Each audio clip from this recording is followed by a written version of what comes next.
Welcome back to Southern Discomfort. I am your host, Jared Hill, and we are continuing our show on holy horrors, where we go through and take a look at supernatural and paranormal entities from the Old Testament, Second Temple Judaism, and the New Testament. And this week, we are looking at the Watchers and Fallen Angels. We're going to spend most of our time in the Old Testament looking at a couple of passages of Scripture. But every time I think of this subject of fallen angels, I always think about one of my favorite all-time movies, and that is The Prophecy with Christopher Walken as Gabriel. Um, by far, definitely one of my go-to movies all of the time. The first time I saw this movie, I thought it was incredible, and it has not changed. So, if you haven't seen The Prophecy, if you've been living under a rock, definitely need to check that one out. It is a very interesting movie. Got some interesting theology in it. Great plot, and of course, it's Christopher Walken. You cannot go wrong with Christopher Walken. But when we look at this subject of fallen angels, we have to come at this with a little bit of a different viewpoint, because for most of us, we have been raised in a culture where we've been presented with this idea that Satan fell in the beginning, and when he took all of these fallen angels with him, they became demons, and they are the ones that we see being cast out in the New Testament. And um, what we're going to see through this series is that that's not necessarily the case when we go and look at Scripture. A lot of what we are taught on this area of the supernatural when it comes to Satan and demons and fallen angels, a lot of it is tradition that was passed down.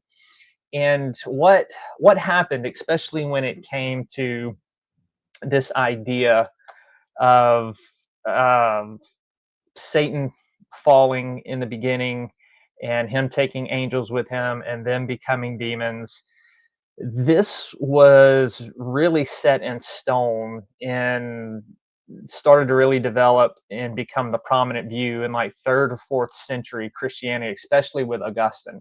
Augustine really balked at the idea of Genesis chapter 6 being about the sons of God, supernatural, angelic type beings, mating with humans, producing the Nephilim, and really started to kind of promote a common view of what we know today.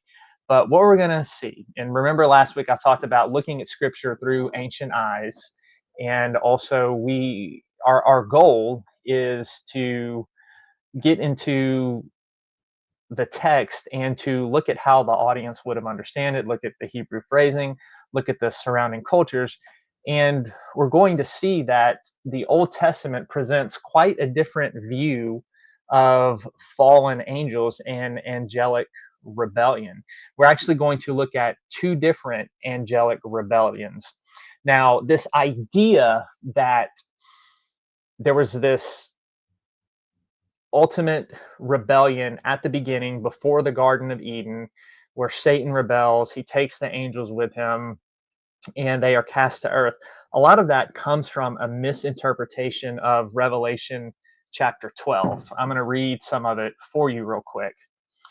It starts off in verse 7 saying, and this will probably be familiar to a lot of you, and there was a war in heaven, Michael and his angels waging war with the dragon, who is which is a metaphor or symbolism for Satan.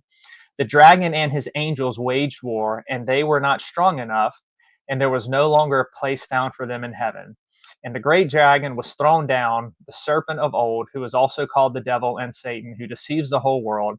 And he was thrown down to earth, and his angels were thrown down with him. Now, if we just take that right there and look at that out of context, of course, it sounds like it's talking about something that happened at the beginning of time. But we have to remember, number one, Revelation is a symbolic book.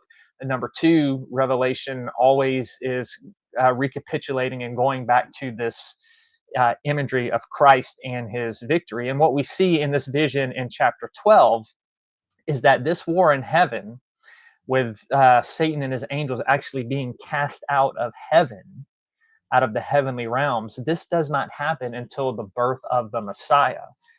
If we look here earlier in this passage, it talks about the woman who represents Israel in verse 5, and it says, "And she gave birth to a son, a male child, who is to rule all of the nations with a rod of iron. And her child was caught up to God into his throne. And the woman fled into the wilderness where she had a place prepared by God so that there she would be nourished for 1,260 days." Then it picks up, and there was war in heaven, Michael and his angels, everything that I just read. So the majority of scholars overwhelmingly agree that this is a messianic vision talking about Satan being cast down because of the coming of the Messiah. And we see this in Jesus's ministry. He says he saw Satan fall like lightning from heaven. We'll get into that when we look at Satan himself and trace his development through history. But what's interesting is with the coming of the Messiah, that's where you start to see demons cast out and you see the kingdom coming up on earth. And so this here in Revelation 12 is emphasizing that. So this is not an angelic rebellion that happens at the beginning of time. So, with that said, we're going to be looking at basically two passages or samples of passages, two paragraphs in the Old Testament. We're going to be looking at Genesis 6 with the angelic rebellion of the sons of God. And then we see another rebellion with the sons of God in Psalm 82. Now, when I say angels to refer to these beings, they aren't angels in the sense that the Old Testament refers to them as angels.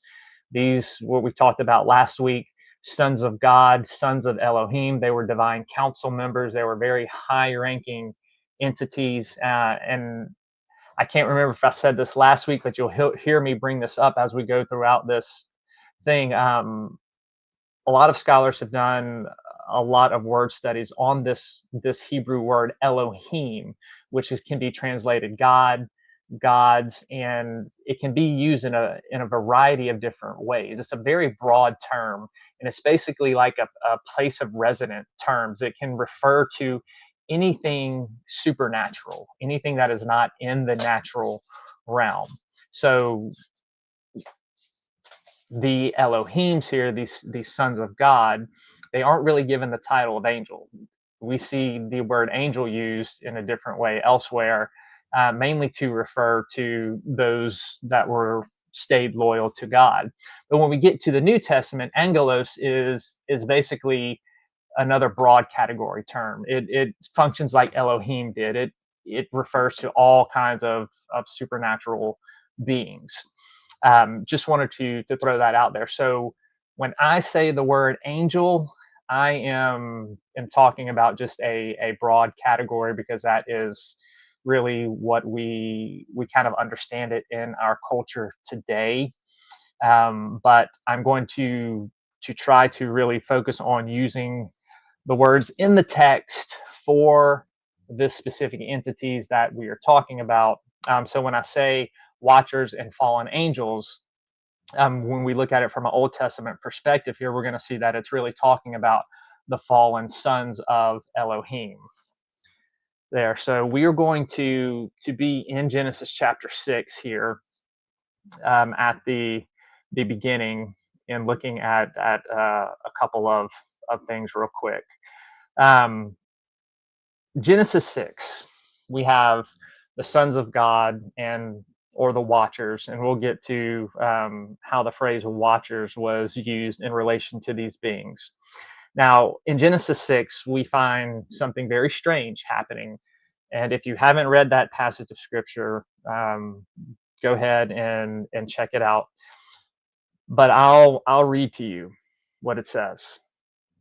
It says, "When man began to multiply on the face of the earth, and daughters were born to them, the sons of God, the B'nai Elohim, sons of Elohim, saw that the daughters of men were attractive, and they took as their wives any they chose. Then the Lord said, My spirit shall not abide with man or in man forever, for he is flesh, and his days shall be 120 years. The Nephilim were on the earth in those days, and also afterward, when the sons of God came into the daughters of men, and they bore them children. These were the mighty men who were old, the men of renown." Now, the Nephilim we'll get into at some point in the future. I don't know if we would actually categorize them in this study. I might could do them as an aside at the end, since they're not technically fully supernatural beings. But one interesting thing about the Nephilim here is when we get to Second Temple Judaism and we find some of the writings, there's some pieces of scroll that was found, like called the Scroll of the Giants, or something along that lines. And in it, they have different Nephilim by name. And these Nephilim were akin to something in the Akkadian culture.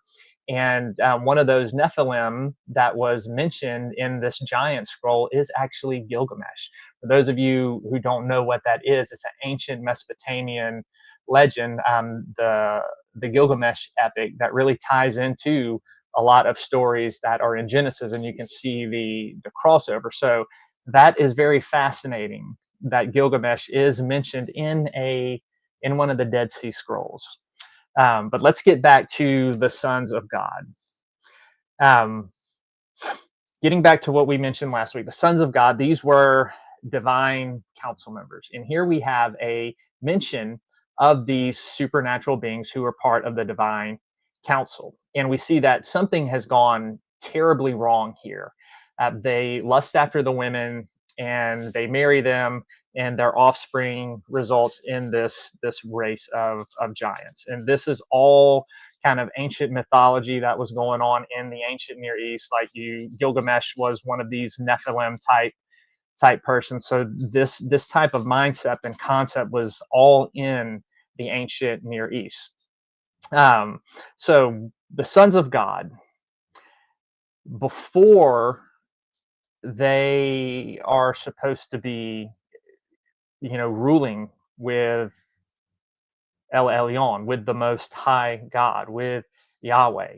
They are the ones there at creation that God is saying, "Let us make man in our own image."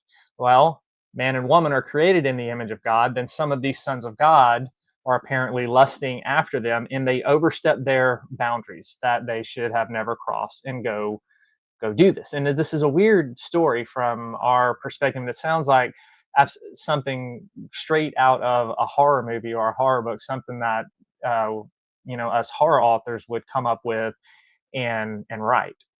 But now I will say, not everybody accepts this interpretation. Some say that the phrase "sons of God" refers to kings, while others say that it refers to the godly line of Seth, who was a son of Adam, of the man, while the daughters of men refer to the lineage of Cain. But I don't think these interpretations have a leg to stand on for several reasons. Neither of these human views can account for the strange offspring, the Nephilim. Like, how does that happen from a human man woman relations? If we look at the kingly view, they're saying that, well, these sons of God, it's referring to kings. In the ancient Near East, there are parallels, all right, in a sense that in the ancient Near East, it does refer to individual kings as sons of the gods, but there's is not any instance where it's used in the plural, like they will be called a son of God, but there is no plural that says sons of the gods. It's always a singular, son of God.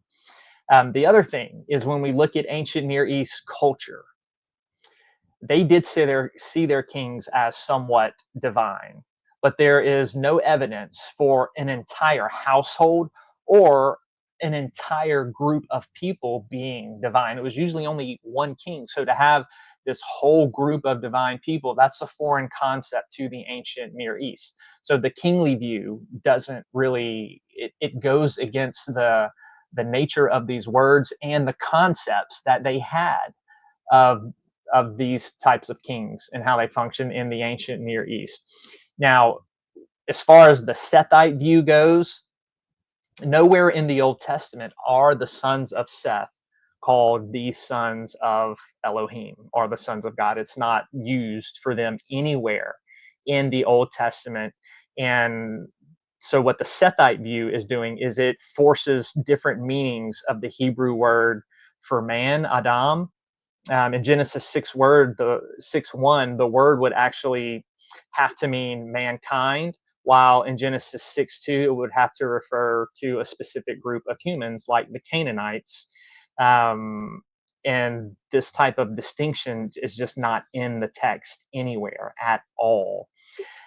So this implies this Sethite view would imply that all the women from Cain's line were ungodly, while all the men from Seth's line are godly. So the daughters born in the previous chapters of Genesis were born to Seth's line, not Cain's line. So this is the exact opposite. So this view is kind of self-defeating. Um, so sons of God, as we saw last week. Elsewhere, it is used in the scripture to refer to supernatural beings. So it's only consistent to interpret it the same way here in Genesis chapter 6. So it also explains, like I said, why the offspring are so unusual. Um, Many will still reject this because they'll go to Matthew 24 and they will say, well, Jesus says that at the resurrection that we'll all be like the angels in heaven, neither marrying or given in marriage. So boom, end of discussion, checkmate. But let's think of a couple things here. We have to ask some questions. Number one, do angels take the form of human beings in the Bible and engage in regular human activities? That's one question we need to ask. Number two, what was the traditional belief during Jesus's day about this particular passage? Number three, what is Jesus really saying in this Matthew passage? And number four, what does the rest of the New Testament say about Genesis chapter 6? So let's start with the first question. Do angels take human form in the Bible? Yes, they do, especially in the Old Testament. We see examples of this in Genesis 18, Genesis 32, Exodus 23, Judges 6. When we look at Genesis 18, God and his angels come down to Abraham and they eat food. And eating is not something that they would need to do as spirit beings, yet they do it when they take human form. And so the Bible consistently shows angels in human forms in the Old Testament or in flesh when coming to the earth.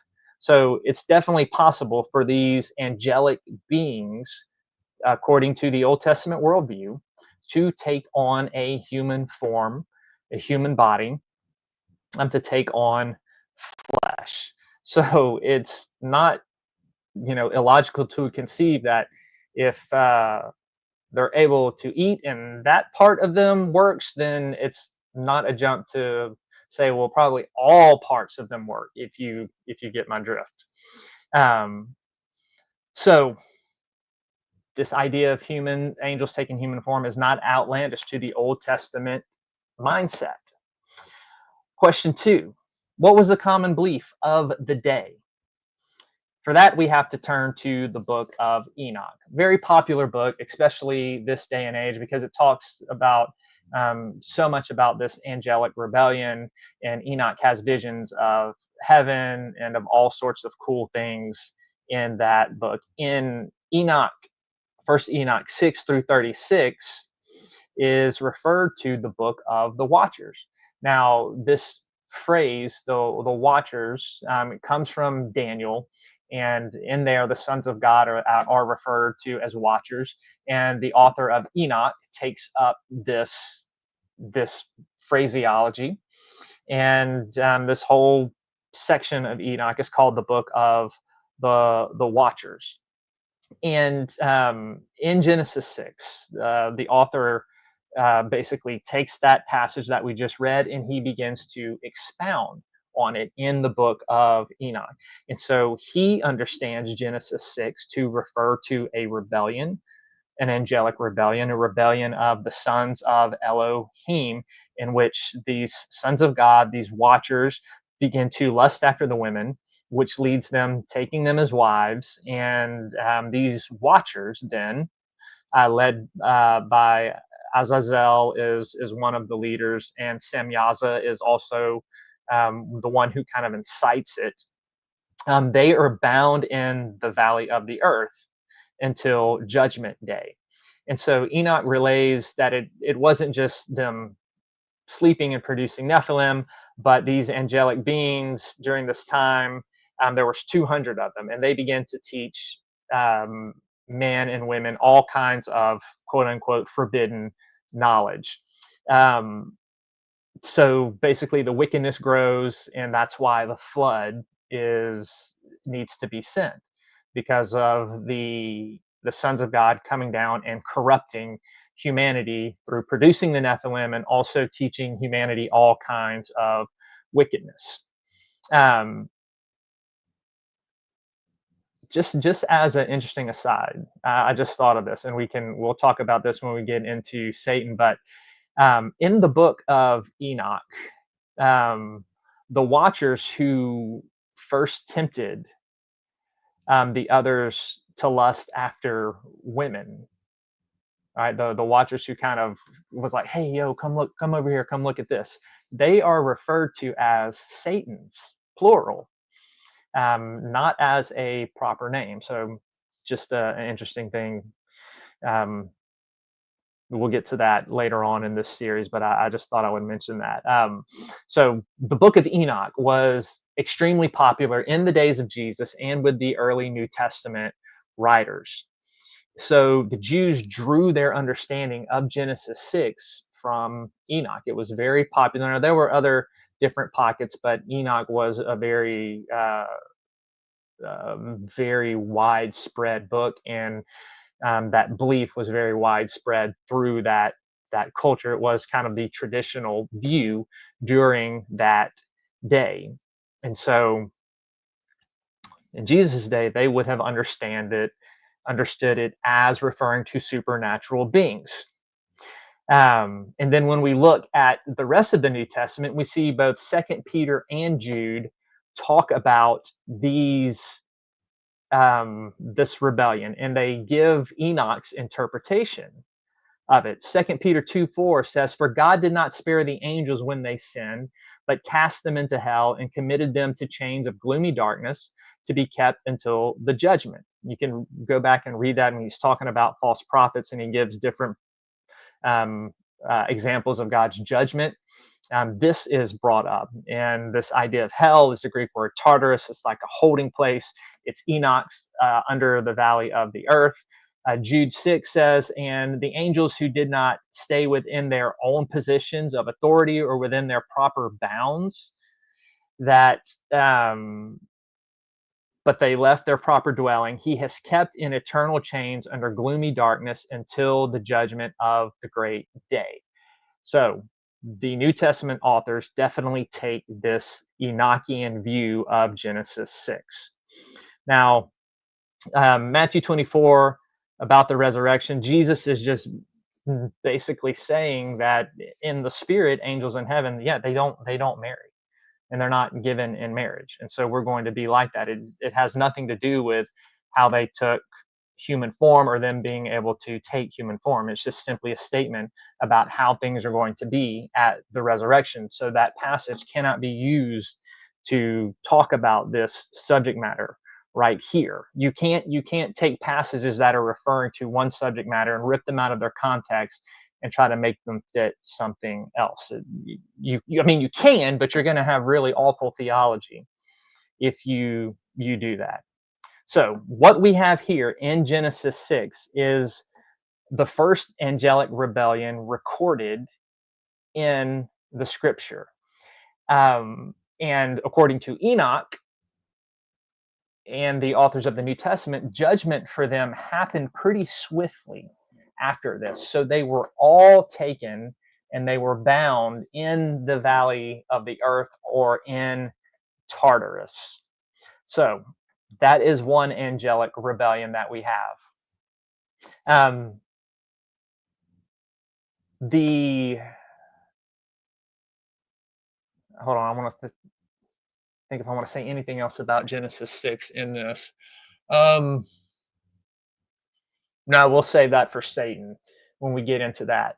So let's go ahead and jump to Psalm 82. Now, we looked at a little bit of this last week when we were talking about and developing the idea of the divine council and this idea of the sons of God being on the divine council. So we're going to go back to it again because we have judgment pronounced. Now, if you remember what we talked about, the divine council, it was this ruling council, and they were involved in helping make decisions. And not that God needed it, but he uses it anyway. Now, what we see here is a Deuteronomy 32 worldview. I mentioned Deuteronomy 32, where it talks about how the sons of God were given a nation to rule over, but Israel was saved for Yahweh. And this happened at the Tower of Babel with the Table of Nations when God came down and confused their speech because they were trying to build a tower, quote unquote, to heaven. That's not what you think it is either. Um, uh, I'm going to try not to go off on a tangent, but let me say this, okay? The Tower of Babel, when it talks about its height was to the heavens, this is an ancient Near East phraseology, and it was used in terms in connections with the ziggurats. And if you know what a ziggurat is, it was those pyramid-looking things that had steps up to them, and they were towers to heaven. They were portals for the gods to come down. Now, looking at this in light of Genesis 6, right? What happened? The sons of God already came down and screwed things up. Now, these humans are wanting to do it again to bring the divine back down to them so that they can have more of what they got from the sons of God. So they are building a tower to heaven, a portal to bring the gods down. That's what a ziggurat was for. Well, it kind of works in this instance, but they don't get what they are wanting. God does come down, and he comes down in judgment, and he scatters the nations. Now, because the nations are scattered, he appoints, according to Deuteronomy 32, sons of God of the divine council to rule over the nations and to govern them well. But what we're going to see in Psalm 82 is that we have yet another angelic rebellion that happens here. Um, it is a reference to the wicked governance that these supernatural beings have done in not exercising their authority well over the sons of God. Um, I thought I had it marked here. I'm going to have to turn to it. Just bear with me for a second. In Psalm 82, we'll get there.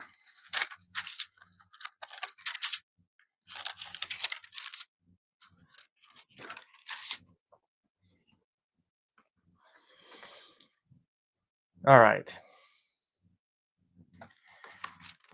God takes his place amongst the assembly. He judges in the midst of the rulers. How long will you judge unjustly and show partiality to the wicked? Then in verse 6, I said you were gods, and all of you are sons of El Elyon, the Most High. Nevertheless, you will die like men and fall like any of the princes. And then the psalmist cries, "Arise, O God, judge the earth, for it is you who possesses all the nations." Right? So the psalmist here is telling us that God takes his seat in the midst of the divine council, and he pronounces judgment on the sons of God because they are not ruling the nations well. He tells them that they need to vindicate the weak and the fatherless, do justice to the afflicted and the destitute, rescue the weak and the needy, deliver them out of the hands of the wicked. Yet they do not know, they do not understand. They walk about in darkness. And then he pronounces that judgment, telling them they are going to die like men for not ruling well. So, and then the psalmist says that, God judge you, you rule the nation. So these sons of God are judged, but they are not totally bound like the sons of Elohim, the sons of God in Genesis 6. They are still allowed to continue to rule, but judgment is pronounced on them. And this judgment, when we look at Revelation, the coming of the Messiah, and everything like that, this final judgment will happen when the nations are restored back to God through the rule and reign of his kingdom. But what we see here is and I mentioned this last week, that a lot of times in the Old Testament you have different traditions that kind of overlap. The best place to see this, you just want an easy example, is just go read the story of Noah. You'll see one tradition that it talks about how he's supposed to bring two of every animal. Then another tradition there in the same story where he has to bring like seven of the clean and unclean animals. And you see the people who compiled the final form of these texts, a lot of times there were different traditions in ancient Israel, and so they will merge them a lot of times. And it seems that we have possibly one tradition with the Genesis 6 view, and then maybe another tradition with the Psalm 82 and the Deuteronomy view. Um, so we're left with, okay, we've got two angelic rebellion stories here in the Old Testament. So is this two interpretations of how they rebelled, or is it two different events? Don't know. Don't know. We just know that we have two types of traditions here of angelic rebellions in the Old Testament. So Psalm 82 is referring to the wicked governance of the sons of God over the nations, where they failed to do this well. Um, two two angelic rebellions. Now you could possibly say that there are other texts, like you could look at Genesis 3, and depending on how you interpret the Nakash, the serpent, or you look at Isaiah 14, Ezekiel 28, how you interpret those passages could reference a possible pre-rebellion of Satan. But we're going to get into that. Now, what I'm looking at here is just really straight, specific examples to say there was an angelic rebellion, and then they were judged accordingly for this rebellion.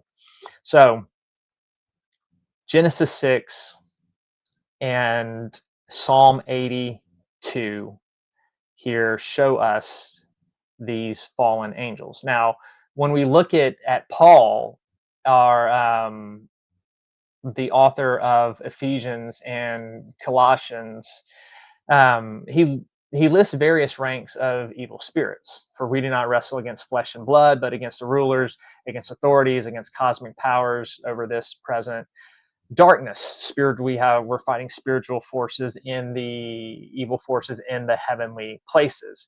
Um, Paul seems to take this idea that this Deuteronomy 32, that there are definitely ranks, but we don't know where did these lower ranking things come in. We'll look at that, wrestle with that some when we get to the subject of demons, and when we look at other type of supernatural Elohims in the Old Testament, because there's more there than you think.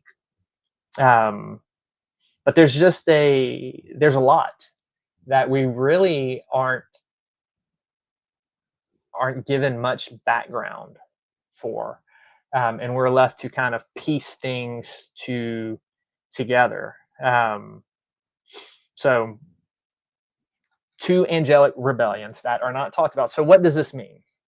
This means that kind of what we envision as, okay, in the beginning, before the Garden of Eden, Satan and his angels rebelled and they were cast to earth.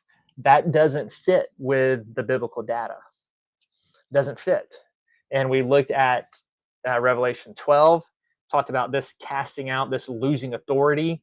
There is not so much he had this pristine state, but he was already doing wickedness, and the Messiah there breaks their authority, and they are locked out of the heavenly places. They cannot accuse the children of God before his throne anymore.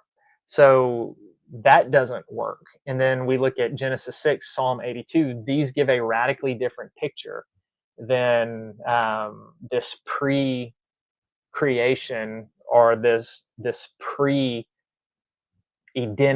rebellion. That these sons of God, these angels, had before Genesis 6 seemed to be all there under Yahweh's governance, not having rebelled yet. When Job talks about at the beginning of the creation and all the sons of God and all the stars sang, that's a very beautiful picture of all the angelic hosts and the sons of God bringing glory to what God did at the beginning of creation. So, the angelic rebellions of the Old Testament and even the New, we'll get into that, look vastly different than what we have been raised with in modern Christianity. This doesn't change the fact that uh, you know that there is a spiritual aspect to this side of Christianity. What it does change is our concepts of how these beings got here.